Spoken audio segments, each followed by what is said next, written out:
No contento con eso, de preguntarme esto, pasé a pensar en el terapeuta también. De qué manera el terapeuta entonces, cuál era el lenguaje, cuál era la lengua que ofrecía a la lengua del paciente, el terapeuta. ¿Qué era lo que convenía? ¿Convenía solo una palabra comprensiva de lo que le sucedía al paciente?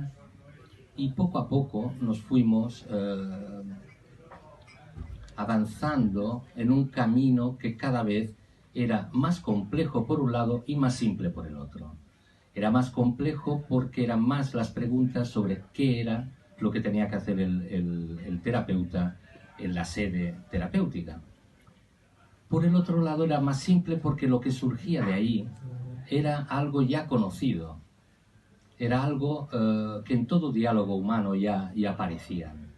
Todo diálogo incluso callado, como es el de la lectura o el diálogo de la reflexión sobre unas materias, ¿eh? Que es el tema del lenguaje propio de cada uno de los diálogos. El lenguaje está hecho de palabras, pero hay que ir con mucho cuidado con las palabras, por ejemplo, en la sede terapéutica.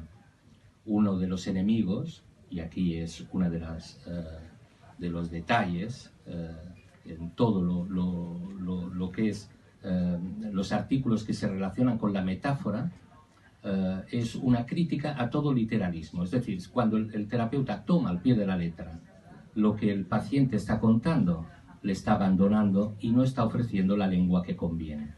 Tiene que saber comprender un lenguaje literal, pero tiene que saber comprender las alusiones, el lenguaje metafórico, lo que está más allá de lo que te está diciendo el paciente o de sus capacidades de evocar lo que le está sucediendo.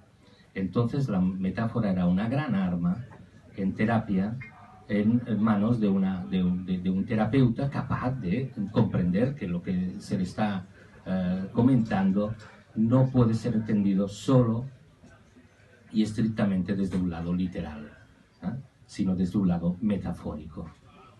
Después también convenía pues no precipitarse. El terapeuta muchas veces en sus ansias de curar cree que ha hallado algo, la piedra filosofal, ¿no? Ha encontrado el kit, era la madre, el problema que afligía al paciente en cuestión.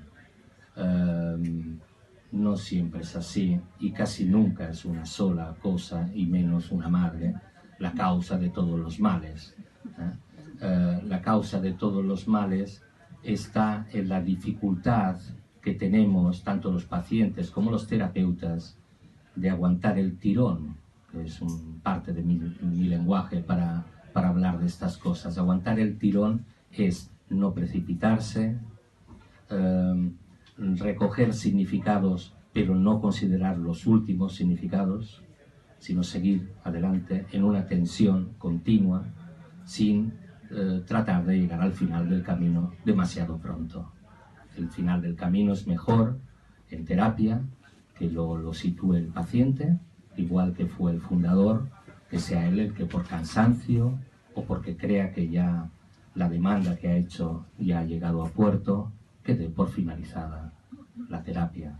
Pero el terapeuta hará bien en seguir y seguir mientras esté ese diálogo en la tensión del símbolo,